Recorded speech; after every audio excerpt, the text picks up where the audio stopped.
ถ้าพูดถึงผัดไทยในกรุงเทพนะครับหนึ่งในคำถามคลาสสิกที่ถกเถียงกันไม่จบไม่สิ้นเลยก็คือร้านทิพย์สมัยเนี่ยเป็นผัดไทยที่อร่อยที่สุดในโลกจริงหรือเปล่าหรือว่าเป็นแค่ตำนานที่ถูกพูดถึงเกินจริงไปหน่อยวันนี้เราจะมาเจาะลึกหาคำตอบเรื่องนี้กันค่ะเอาล่ะครับพอมาถึงหน้าร้านทิพย์สมัยปุ๊บนะสิ่งแรกเลยที่คุณจะเห็นก็คือภาพนี้แหละครับแถวที่ยาวเหยียดแบบสุดๆผู้คนจากทั่วทุกมุมโลกเลยนะยอมมายืนรอเป็นชั่วโมงเพื่อจะได้กินผัดไทยแค่จานเดียวแค่นี้ก็เป็นหลักฐานชั้นดีแล้วล่ะครับว่าร้านนี้เขาดังขนาดไหน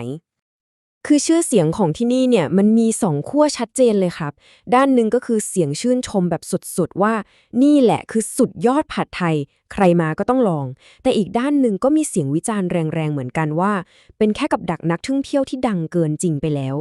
วันนี้เราจะพาไปดูข้อมูลจากทั้งสองฝั่งเลยครับ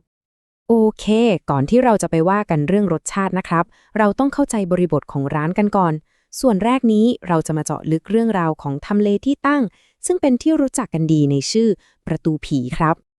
ชื่อประตูผีนี้ไม่ได้มาเล่นๆนะครับมันมีที่มาที่ไปจริงๆในประวัติศาสตร์เลยคือสมัยก่อนเนี่ยประตูเมืองตรงนี้เป็นเส้นทางหลักที่เขาใช้ลำเลียงร่างผู้เสียชีวิตโดยเฉพาะจากโรคระบาดใหญ่อย่างอหิวาตกโรคออกไปทำพิธีเผาที่วัดสระเกซึ่งอยู่ไม่ไกลกันชื่อนี้เลยเต็มไปด้วยเรื่องราวในอดีตของกรุงเทพครับแล้วบนพื้นที่ประวัติศาสตร์ตรงนี้แหละครับในปีพ.ศ. 2482โหก่อนสงครามโลกครั้งที่2จะเกิดอีกนะคุณสมัยกับคุณโชติสองสามีภรรยาได้เริ่มตั้งร้านผัดไทยเป็นแค่รถเข็นเล็กๆริมฟุตบาทนี่เองครับแล้วก็ค่อยๆเติบโตจนกลายเป็นร้านทิพย์สมัยในตำนานอย่างทุกวันนี้ถ้านับดูก็คือร้านนี้มีประวัติยาวนานกว่า80ปีแล้วนะครับเนี่ยเอาล่ะครับพอรู้เรื่องราวของสถานที่กันแล้วทีนี้เรามาซูมอินเข้ามาที่ตัวผัดไทยกันดีกว่าว่าอะไรคือเคล็ดลับที่ทำให้ร้านนี้เขากลายเป็นตำนานขึ้นมาได้เคล็ดลับของเขาเนี่ยมีอยู่3อย่างหลักๆเลยครับที่ทำให้ไม่เหมือนใครอย่างแรกเลยคือเขายืนหยัดใช้เตาถ่านซึ่งให้ความร้อนที่แรงมากจนเกิดกลิ่นหอมไหม้ของกระทะหรือที่เราได้ยินกันบ่อยๆว่าวกเฮ่นั่นเองต่อมาที่เด็ดไม่แพ้กันเลยก็คือสูตรลับมันกุ้งที่เอามันจากหัวกุ้งมาผัดกับเครื่องเทศทำให้รสชาติมันเข้มข้นขึ้นไปอีกและสุดท้ายที่เป็นเหมือนซิกเนเจอร์ที่ทุกคนต้องถ่ายรูปก็คือเทคนิคการห่อไข่ที่บางเฉียบจนแทบจะโปร่งแสงเลยค่ะเป็นเอกลักษณ์ที่หาทำตามได้ยากจริงๆแต่จุดพีคที่ทำให้ร้านนี้ดังระเบิดไปทั่วประเทศเลยเนี่ยเกิดขึ้นในปี 2509 ครับตอนนั้นจอมพลแปลกพิบูลสงครามซึ่งเป็นนายกรัฐมนตรีได้แวะมาชิมแล้วก็ชมเปาะเลยว่านี่แหละคือรสชาติผัดไทยแบบดั้งเดิมของจริงคำชมนี้ก็เหมือนเป็นตราประทับชั้นเยี่ยมทำให้ชื่อของทิพย์สมัยกลายเป็นที่รู้จักไปทั่วประเทศในทันทีเลยครับและแล้วเราก็มาถึงประเด็นที่น่าจะเผ็ดร้อนที่สุดนั่นก็คือเรื่องรสชาติครับเพราะเรื่องนี้แหละที่ทำให้คนเสียงแตกกันแบบสุดๆเลย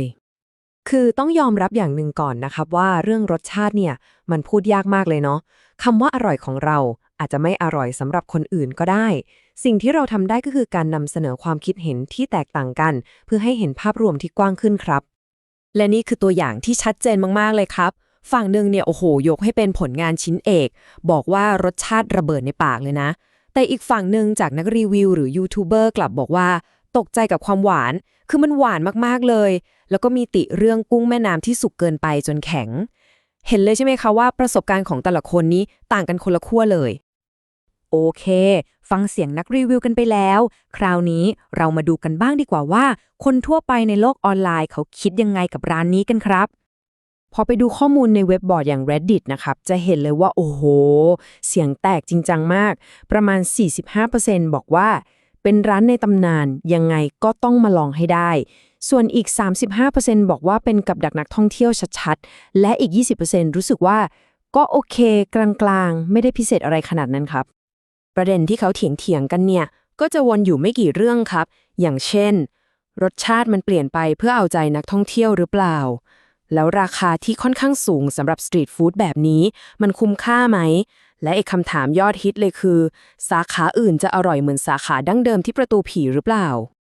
มาถึงตรงนี้หลายคนอาจจะคิดว่ามันก็เป็นแค่เรื่องความชอบส่วนตัวแต่เดี๋ยวก่อนครับเรื่องนี้มันมีอะไรที่ลึกกว่านั้นซ่อนอยู่ เป็นเรื่องที่ย้อนกลับไปถึงจุดกำเนิดของเมนูที่ชื่อว่าผัดไทยเลยด้วยซ้ำและนี่คือข้อมูลที่อาจจะทำให้หลายคนเซอร์ไพรส์เลยครับจากงานวิจัยของมหาวิทยาลัยมหิดลพบว่า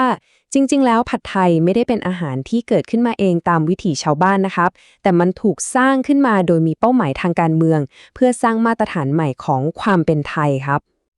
เรื่องมันเป็นอย่างนี้ครับในยุคทศวรรษ 2470 รัฐบาลของจอมพลป.พิบูลสงครามมีนโยบายสร้างชาติให้เป็นปึกแผ่นและทันสมัยพอหลังสงครามโลกครั้งที่ 2จบลงเนี่ยหนึ่งในเครื่องมือที่ถูกนำมาใช้ก็คืออาหารเนี่ยแหละครับรัฐบาลออกแคมเปญใหญ่เลยคือรณรงค์ให้คนไทยหันมากินผัดไทยเพื่อสร้างความเป็นหนึ่งเดียวลดอิทธิพลของก๋วยเตี๋ยวที่ถูกมองว่าเป็นวัฒนธรรมจีนและสร้างมาตรฐานรสชาติแบบไทยๆขึ้นมากระทั่งชื่อผัดไทยเองเนี่ยก็ไม่ใช่ชื่อธรรมดานะครับมันคือการประกาศจุดยืนอย่างชัดเจนเลยว่านี่คือก๋วยเตี๋ยวผัดสไตล์ไทยนะไม่ใช่ก๋วยเตี๋ยวผัดแบบจีนพอเรารู้เรื่องราวทั้งหมดนี้แล้วนะครับภาพของคนที่ต่อแถวยาวเหยียดหน้าร้านทิพย์สมัยมันเลยมีความหมายเปลี่ยนไปเลยมันไม่ใช่แค่การต่อคิวรอชิมอาหารอร่อยๆจานหนึ่งแต่เหมือนการไปเข้าคิวเพื่อสัมผัสประวัติศาสตร์ที่มีชีวิตร้านทิพย์สมัยที่ได้รับการยอมรับจากผู้นำในยุคนั้นก็เปรียบเสมือนตัวแทนที่เชื่อมโยงเรากลับไปสู่ช่วงเวลาสำคัญของการสร้างชาติไทยนั่นเองครับสุดท้ายแล้วนะครับบางทีคำถามที่แท้จริงอาจจะไม่ใช่ว่าผัดไทยร้านนี้อร่อยที่สุดหรือเปล่าแต่เป็นคำถามที่น่าคิดต่อไปว่าแล้วอาหารประจำชาติในวัฒนธรรมของเราล่ะครับมันกำลังบอกเล่าเรื่องราวอะไรและเป็นตัวแทนของอะไรกันแน่นี่เป็นเรื่องที่น่าขบคิดยิ่งกว่ารสชาติเสียอีกครับ